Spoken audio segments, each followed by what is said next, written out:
자, 이번 방송은 권 25의 사기 율서입니다. 율서. 법률에 관한 책이지 싶은데 잘 모르겠네요. 내가 무식해가지고 여러분이 채워나가든가. 성왕이 율서 제3입니다. 세 번째 서죠. 자, 성왕이 사물의 이치를 정하고 법도를 세우며 성스러운 왕이 사물의 규율과 법칙을 측량할 때에는 모두 용률로부터 받아들였으니 용률은 모든 일의 근본이다 라고 하는데, 용률이라는 거는 뭐냐면은 음양 각각 6개로 모두 12개의 음률이 있다고 합니다. 12개의 음률이라는 게 이제 황종, 대려, 그다음 뭐 전기자님 왜 안 잡니까? 내종 뭐 이런 것들이 있는데 뭐 잘 모르겠습니다. 뭐 서양의 음기에 대응한다고 하는데 잘 모르겠습니다. 뭐 그런 게 있겠죠. 잠시만요.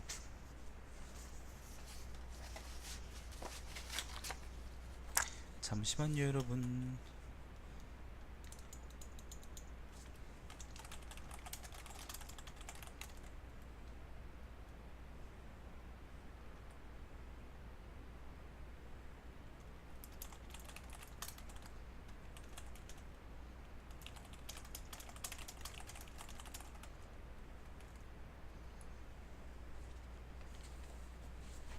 자, 아무튼 그렇습니다.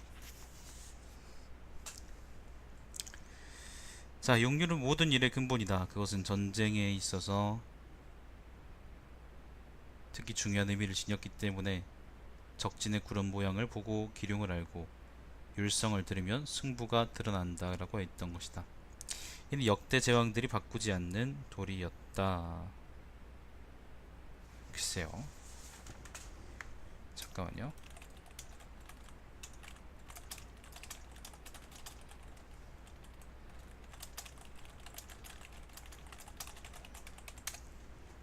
새벽 5시 13분에 내가 채팅을 하고 있다니.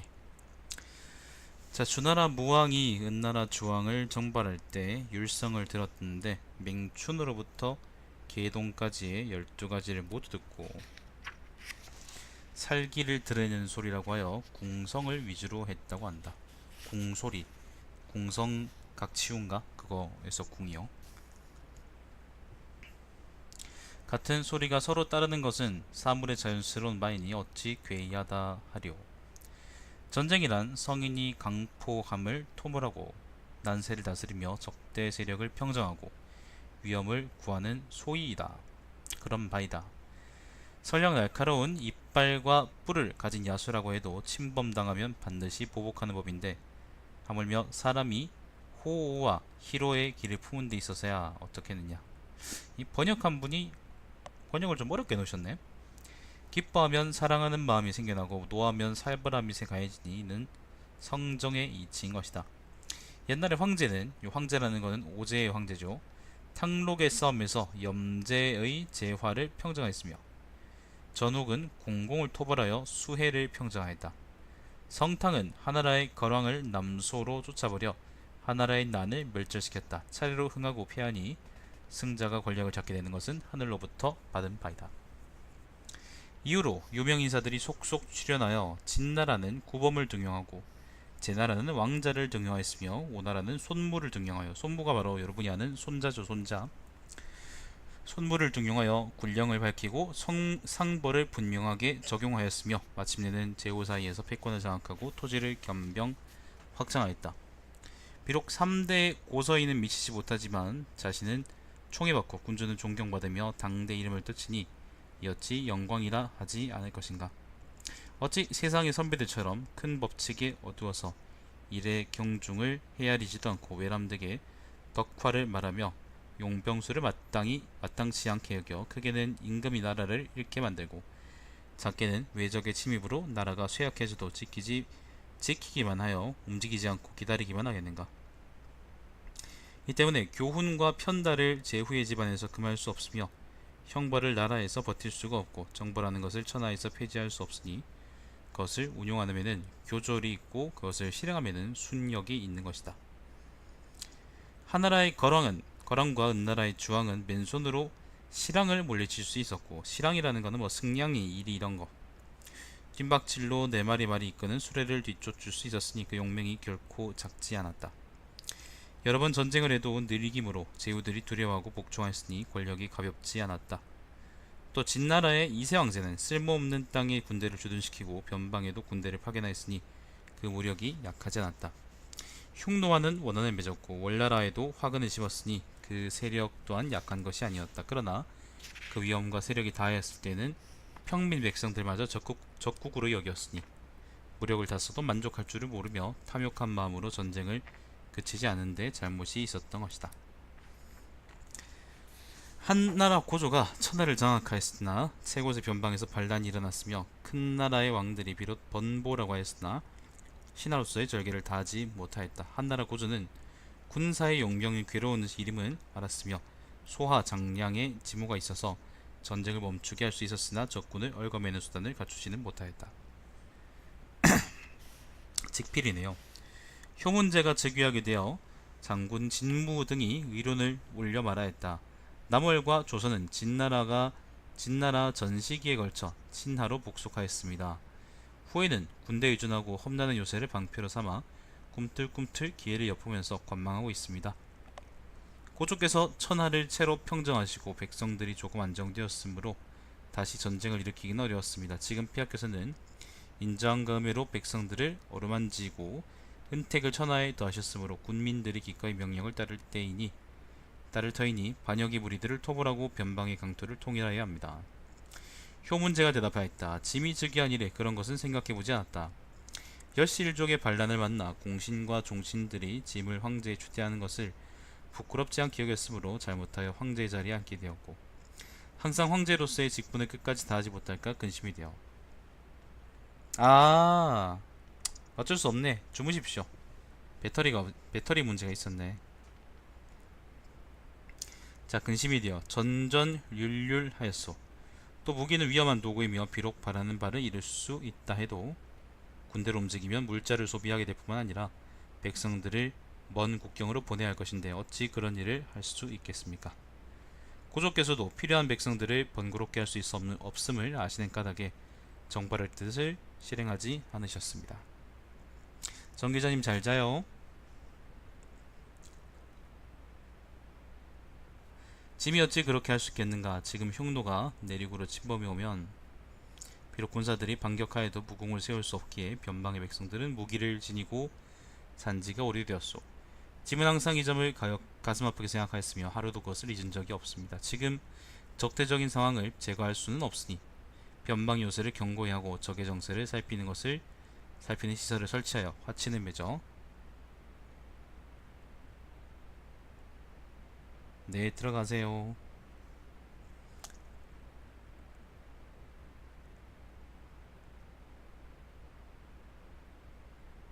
정세를 살피는 시설을 설치하여 화친에 맺어 사신을 주고받으면 북쪽 변방이 안정을 이룰 것이므로 성과가 많을 것입니다.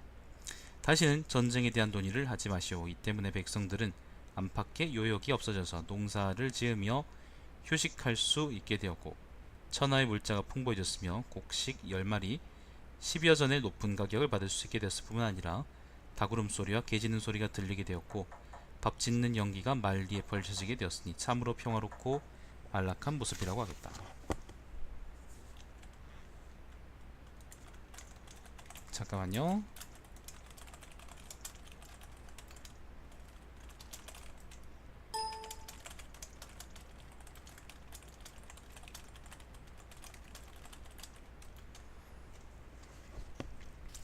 자, 태성은 말하였다. 문제 때 천하가 새로워져 전란이 없어졌으며 백성들이 즐겁게 일하였다. 하고자 하는 바를 쫓았으므로 혼란스럽지 않을 수 있었고 백성들이 마침내 편안하게 되었다. 6, 70세 노인들이 그때까지 아직 도시에 가보지 않아 논일고 즐기는 것이 마치 아이들과 같았다.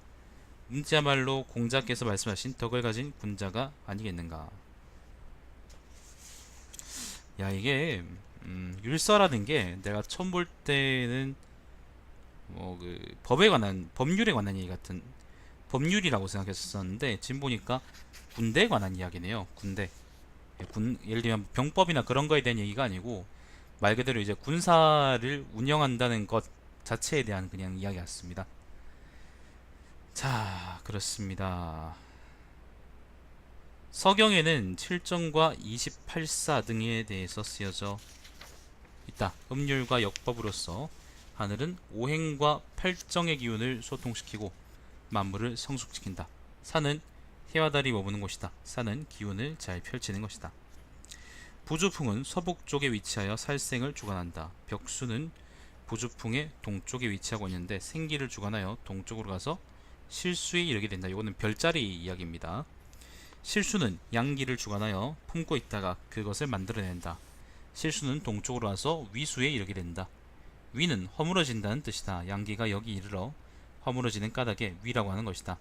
10월은 율관 속의 응종에 해당한다. 응종이란 양기가 상응하지만 작용을 일으키지는 않는 것이다. 그것은 12지지 중에 해에 해당한다. 돼지해요. 해는 막히고 감춰진다는 뜻이다. 양기가 땅 속에 감춰지는 까닭에 해라고 하는 것이다. 광막풍은 북쪽에 위치한다. 광막이란 양기가 땅 속에 있어 음기도 크고 양기도 넓고 크므로 광막이라고 하는 것이다. 광막풍은 동쪽으로 가서 허수에 이르게 된다. 허라는 것은 실할 수도 있고 허할 수도 있는 것으로 양기가 겨울에는 허공에 감춰져 있는 것을 말한다. 동지일에는 이름이 땅 속에서 감춰져 있고 일양은 위로 펼쳐지므로 일음 하나의 조그만 그 다음에 작은 양은 위로 펼쳐지므로 그 때문에 허라고 한다. 광막풍은 동쪽으로 와서 수녀수에 이르게 된다. 만물의 움직임이 그곳에 있으며 음양의 두 기운이 서로 떨어지지 않고 오히려 서로를 기다리고 있으므로 수녀라고 한다. 여러분이 아는 그 수녀가 아닙니다. 11월은 율관의 황종에 해당한다. 황종이란 양기가 황천을 따라 나타나는 것을 얘기한다. 그것은 12지지에서 자에 해당한다. 쥐자요. 자는 생육한다는 뜻이다. 자라는 자는 만물이 땅 밑에서부터 성장하는 것이다. 그것은 10천간 중에 임계에 해당한다. 임이란 곧 임신한다 라는 의미다. 양기가 만물을 땅 밑에서 낳고 길러내는 것을 의미한다. 계란 귀와 통하는 것으로 만물은 가히 추측할 수 있는 까닭에 계라고 하는 것이다. 광막풍은 동쪽으로 가서 견우성에 이르게 된다. 견우란 양기를 만물로부터 끌어내어 나타나게 한다는 것이다. 우라는 것은 상승한다는 의미다. 땅이 비록 얼었지만 능히 상승하여 성장하게 할 수 있다는 의미다. 우란 만물을 심고 경작한다는 뜻이다. 동쪽으로 건성에 이르게 된다. 건성이란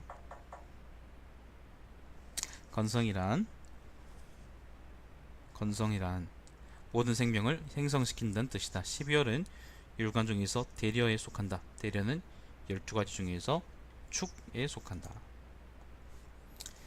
조풍은 동북쪽에 위치하고 있으며 만물이 나타나는 것을 주관한다. 조는 만물을 조리 있게 다스려 그것을 나타나게 하기 때문에 조라고 한 것이다. 조풍은 남쪽으로 가서 기수에 이르게 된다.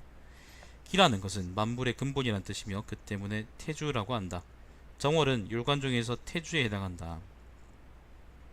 태주는 만물이 빽빽하게 일어난다는 의미며 그래서 태주라고 한다. 그것은 12지지에서 인, 호랑이인에 해당된다. 인이란 만물이 꿈틀꿈틀 일어나기 시작하는 것을 말하며 그 때문에 인이라고 하는 것이다.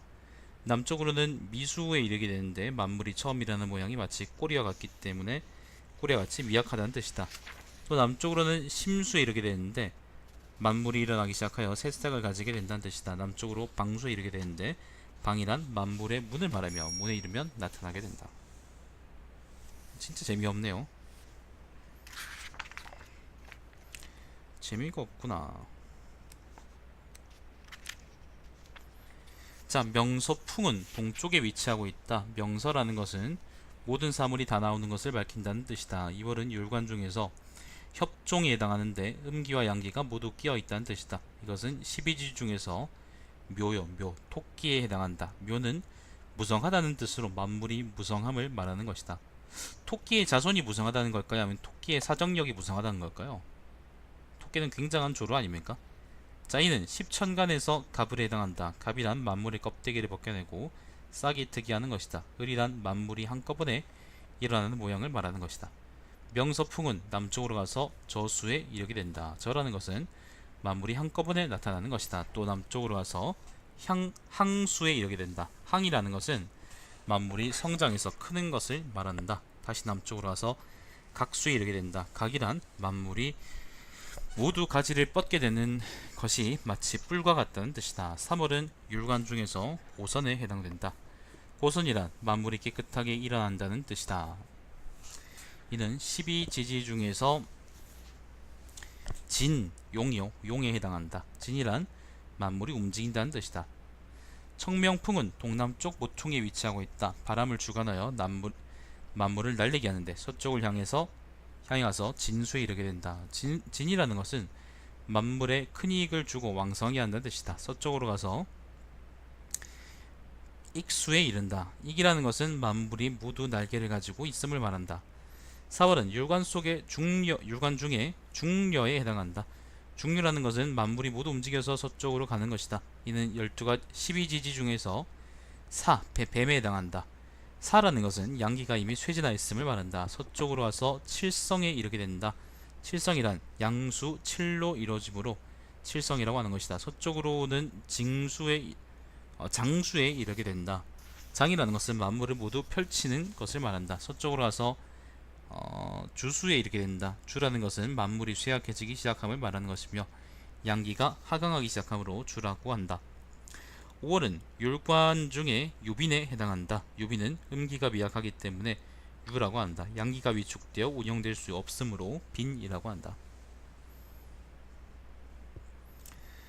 경풍은 남쪽에 위치하고 있다. 경이라는 것은 양기의 통로가 극에 이르렀다는 것이며 이 때문에 경풍이라고 한다. 이는 12가지 12지지 가운데 5, 이게 말이죠. 말에 해당한다. 오라는 것은 음양이 뒤섞인다는 뜻이며 그래서 오라고 한다. 이는 십천간 중에서 병과 정에 해당한다. 병이란 양기의 통로가 분명히 드러났다는 뜻이며 그래서 병이라고 한다. 정이란 만물을 강하고 왕성하게 한다는 뜻이며 그래서 정이라고 한다. 서쪽으로 호수에 이르게 된다. 호라는 것은 만물이 쇠퇴해서 죽게 된다는 뜻이다. 서쪽으로 낭성에 이르게 된다. 낭이란 만물을 헤아릴 수 있다는 의미인데 만물을 판단할 수 있으므로 랑이라고 한다. 자, 양풍은 서남쪽 모퉁이에 위치하고 있으며 땅을 주관한다. 땅은 만물의 길을 빼앗는 역할을 한다. 6월은 율관 중에서 임종에 해당한다. 임종은 만물의 죽음의 기운이 무성함을 말한다. 이는 12지지에서 양이요. 양에 해당한다. 미는 만물이 모두 성숙하여 충분히 생장하였음을 뜻한다. 그러니까 죽을 때가 됐단 말이겠죠. 반대로 얘기하면 양풍은 북쪽으로 와서 벌수에 이르게 된다. 벌은 만물의 기운을 빼앗고 꺾을 수 있음을 의미한다. 북쪽으로 가서 삼수에 이르게 된다. 삼이란 만물을 가히 살피고 검증할 수 있다는 뜻이다. 그래서 삼이라고 한다. 7월은 율관 중에서 이측에 해당한다. 이측이란 음기가 만물을 송산시키는 것이다.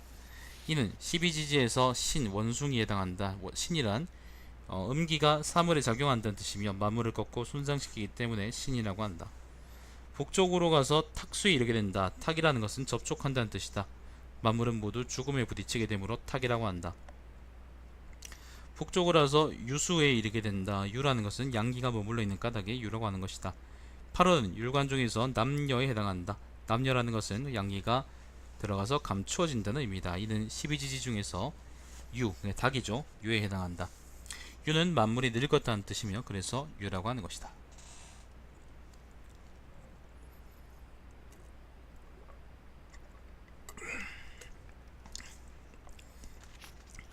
창합풍은 서쪽에 위치하고 있다. 창은 인도한다는 뜻이다. 합은 감춘다는 뜻이다. 양기가 만물을 인도하여 황천 아래로 감춰버리는 것을 말한다. 이는 십천간으로 경과 신에 해당한다. 경이란 음기가 만물을 바꾸는 것을 말한다. 그래서 경이라고 한다. 신이란 만물이 새롭게 일어나는 것을 말하며 그래서 신이라고 한다.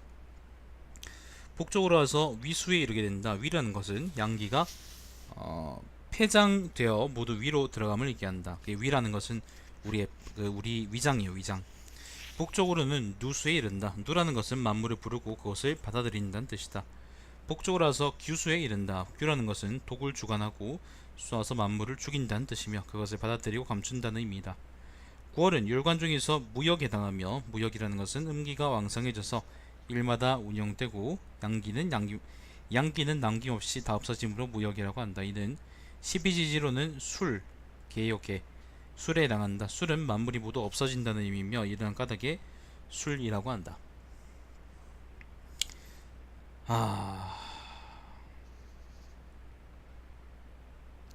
도대체 이게 무슨 말인지 모르겠네요. 일단 뒤에도 적혀있긴 한데 잠깐만 쉬죠. 봉지도 좀 뜯고.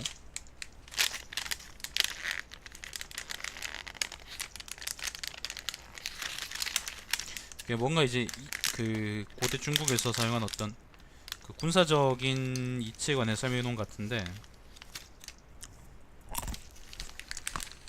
그 천문학하고 연결해 가지고 어떻게 설명해 놓은 것 같은데 내가 못 알아보겠어. 일단 읽어보죠. 율수 9 곱하기 9는 81푼 길이의 율관이 공성이 된다. 이 율관의 3분의 1의 길이를 제거하면 54푼 길이의 율관으로 치성이 된다. 여기에 이 율관의 3분의 1 길이를 더하면 72푼의 길이로 상성이 된다. 궁성각취호 기억하시죠? 그겁니다. 이 율관의 3분의 1의 길이를 제거하면 48푼 길이의 율관으로 우성이 된다. 이 율관의 3분의 1의 길이를 더하면 64푼 길이의 율관으로 각성이 된다. 황종의 길이는 81푼이며 대리어의 길이는 75푼 3분의 2다. 태주의 길이는 72푼이며 각성이다. 협종의 길이는 67푼 3분의 1이다. 고세의 길이는 64푼이며 우성이다. 중려의 길이는 59푼 3분의 2이며 치성이다.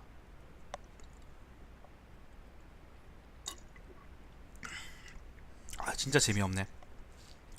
자, 유빈의 길이는 56푼 3분의 2다. 임종의 길이는 54푼이며 각성이다. 이측의 길이는 50푼 3분의 2이며 상성이다. 남녀의 길이는 48푼이며 치성이다. 무역의 길이는 44푼 3분의 2다. 응종의 길이는 42푼 3분의 2이며 우성이다. 황종률에서 일어나는 비례. 자는 1푼이다. 축은 황종의 3분의 2이다. 이는 황종의 9분의 8이다. 묘는 황종의 27분의 16이다. 지는 황종의 81분의 64이다. 사는 황종의 243분의 128이다. 오는 황종의 729분의 512이다. 미는 황종의 2187분의 1024이다. 시는 황종의 6561분의 4056이다. 유는 황종의 19683분의 8192이다. 술은 황종의 59049분의 32768이다. 해는 황종의 177,141분의 65,536이다. 6536 많이 들어봤는데 마이크로소프트. 자, 황종을 구하는 방법. 하생의 계산법을 사용하는 경우에는 원율에 2를 곱하고 3으로 나눈다. 상생의 계산법을 사용하는 경우에는 4를 곱하고 3으로 나눈다. 가장 높은 배수는 90이고 상성의 배수는 8이며 우성은 7, 각성은 6, 궁성은 5, 치성은 9이다. 황종의 길이를 1로 하고 3의 9제곱을 하며 분모를 삼는다. 만약 분자와 분모가 같으면 얻어지는 수는 1이다. 얻어지는 수가 9촌이면 이를 황종의 궁이라고 한다. 그러한즉 음은 궁에서 시작하고 각에서 미친다고 하는 것이다. 수는 1에서 시작하여 10에서 마치며 3에서 이루어진다. 기는 동지에서 시작하여 1년을 주기로 다시 생긴다. 시는 무에서 생기고 유에서 형을 이루며 형이 있은 후에 수가 있고 성을 이루는 것이다. 그래서 시는 기를 지배하고 기는 형에 의해서 나타난다는 것이다. 사물의 성질을 분리한다면 유로 나눌 수 있을 것이다. 형이 다르면 유가 같지 않고 형이 같으면 유가 같다. 종류에 따라서 나눌 수 있고 종류에 따라서 알 수 있는 것이다. 성인은 천지의 차별을 알아 있는 것에부터 없는 것에까지며 태역의 기처럼 세세한 것과 오성의 율처럼 미묘한 것을 살필 수 있다. 그러나 성인은 신도로 인하여 태역의 길을 살피고 비록 미묘한 것일지라도 반드시 정을 드러내며 그 신묘한도를 깊이 조사하여 밝힌다. 성스러운 마음이 없이 다만 총명함에만 의지한 것이라면 어찌 천지의 신과 성형의 정을 살필 수 있겠는가. 신이란 물이 그것을 받아들이되 물이라는 것은 사물이요 그 움직임의 행방을 알지 못하는 것이다. 고로 성인은 그것을 외경하면서도 존재하게 하려 한다. 오직 존재하게 하려면 신도 또한 존재한다. 일본의 평범한 사람이 그것을 보존하려면 그것을 더없이 귀한 것으로 여긴다. 태성은 말하였다. 선기옥형을 살피는 것으로 칠정을 가지려니 하니 즉 천지의 28수이다. 28수라는 것은 천문학 관련한 얘기예요.